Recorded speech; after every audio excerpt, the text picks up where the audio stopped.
Welcome back to my channel. Today we're going to be looking at how to add assessment in Schoology. And if it's your first time joining us, this is Teach Us, a channel that looks at online platforms, tools, and resources for educators. Enjoy!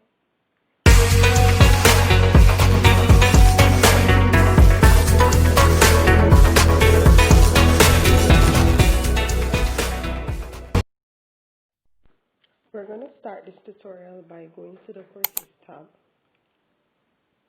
Click it, and then you're going to select the course that you'd like to add the assessment to.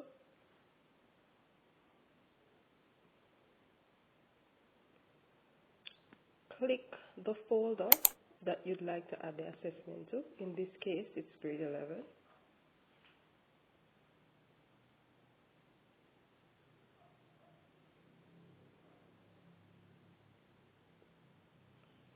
Scroll to the bottom of the page. Now, I want to add my assessment after how to pass chemistry.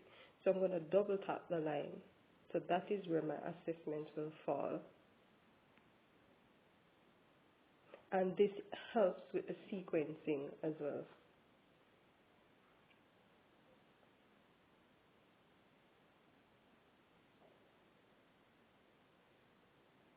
Alright, so I'm going to zoom up a bit, and then I'm going to click Add Assessment.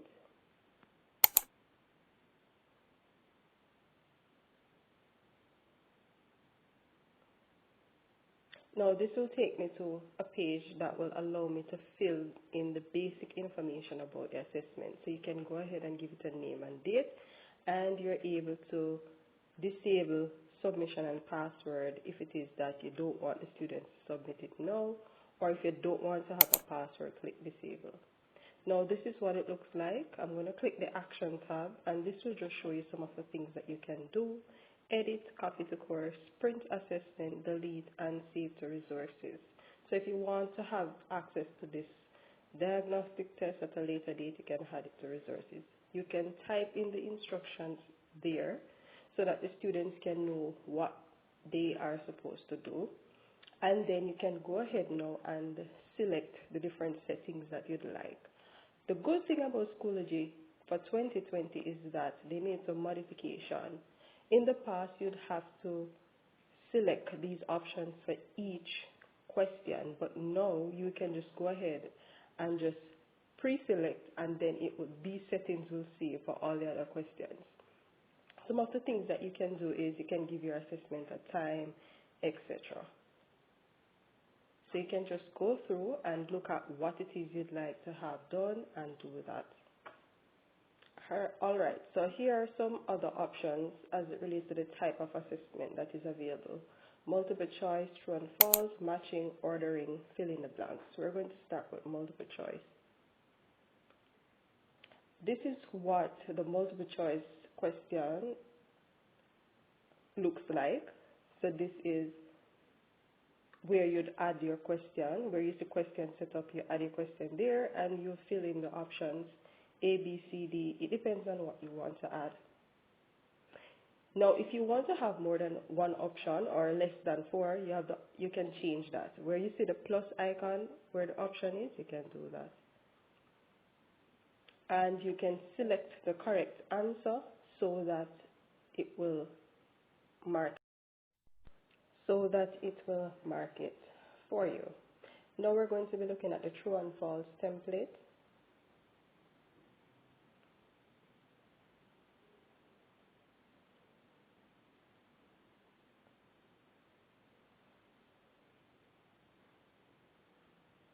Alright, so it's the same thing. You just type your questions, and then you have the option true and false.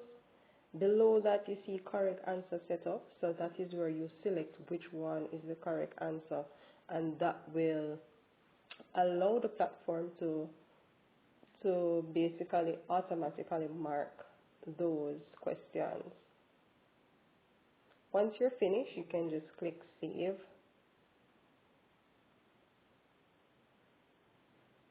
Alright, matching. Matching is the same. It's similar. The setup is similar as the other two. So you go ahead and you type in your question, and then you'll put the responses there. So you have the prompts and the possible answers, and you'll put the prompts there, possible answers, and the system will mark it for you once you make that available. So if you look at the bottom, you see correct. So that is where you'll put the correct answers for each, and the system will automatically mark it. So that will be less work on your end. Once you're finished with that, you just click save, and then you can move on to another question.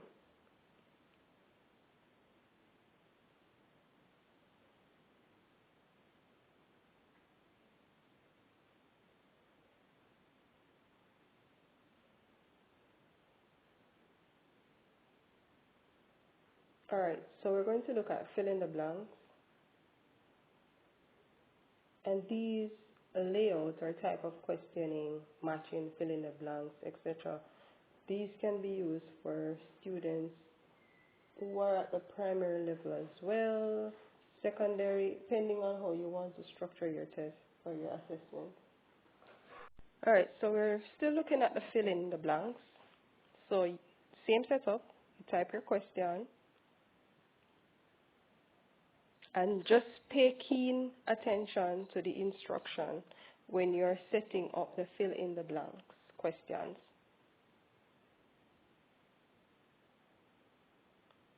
And then there's the option of selecting or writing the correct answer so that the system can mark it for you.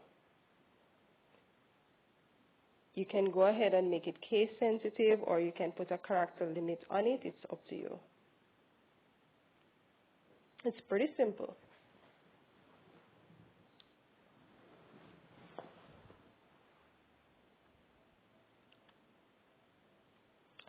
And another thing about the assessment in Schoology that is good is that you are able to add your learning objectives to it. So if it's a specific objective that caters to that question, you can go ahead and add it. Now we're looking at ordering. So you go ahead, you type a question as per usual, you put in your options, you can add and remove options as you please, and there's also an option there to select to input your correct answer.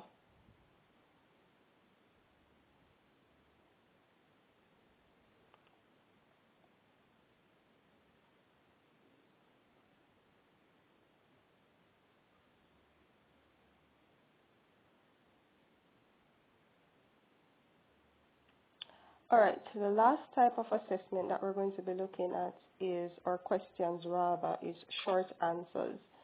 So like the others, the option is there to write your question, and then for this one, the students will type the response to that question. You can go ahead and put a word limit or a character limit if you so desire, so that the students can work within a particular frame of characters. And that is very good. And then once you're finished, you can just click. And that is it. If this video was helpful, just leave a comment in the comment section below.